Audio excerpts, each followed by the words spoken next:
Assalamualaikum warahmatullahi wabarakatuh.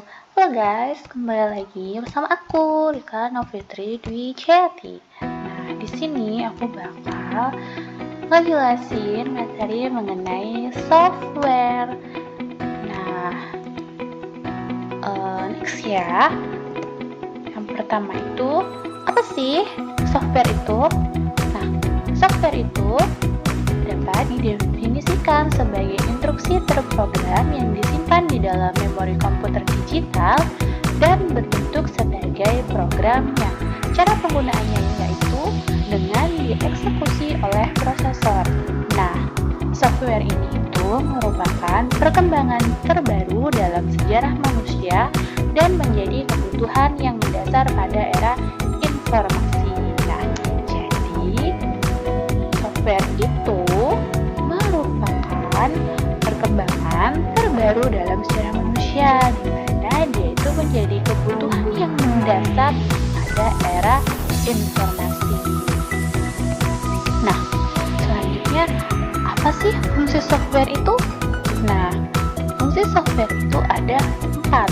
Yang pertama itu sebagai dasar kebutuhan komputer agar dapat dioperasikan dengan baik.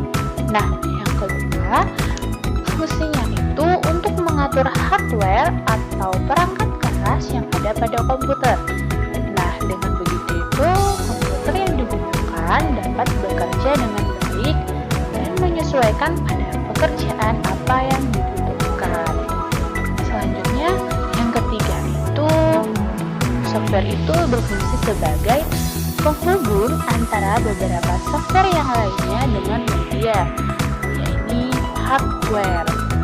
Jadi fungsi hardware itu, fungsi lainnya itu sebagai penghubung antara beberapa software, contohnya itu medianya yaitu hardware.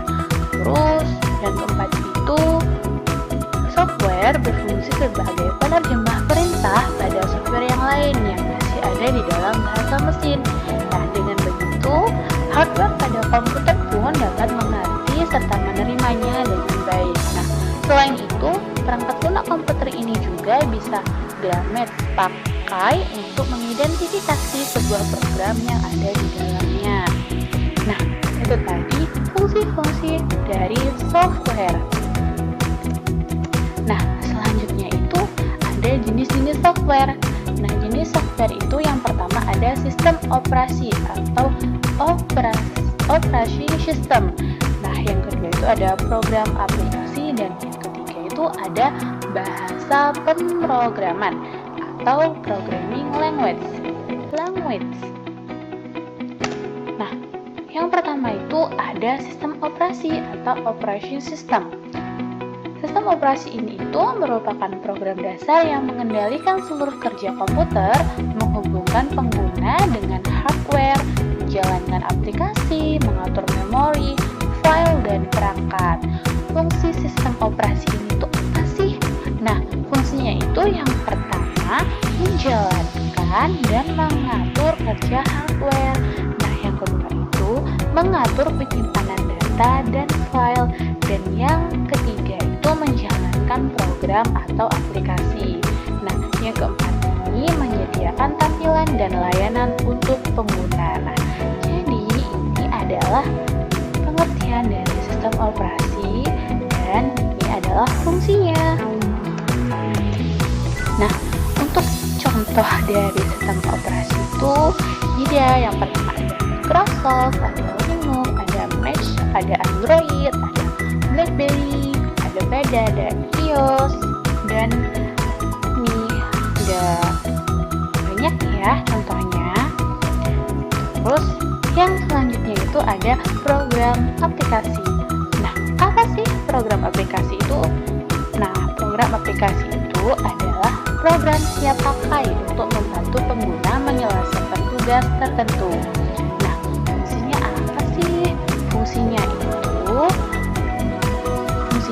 untuk mengolah kata dan membuat dokumen, mengolah angka dan data, desain grafis dan editing, komunikasi dan internet, dan sebagai media hiburan.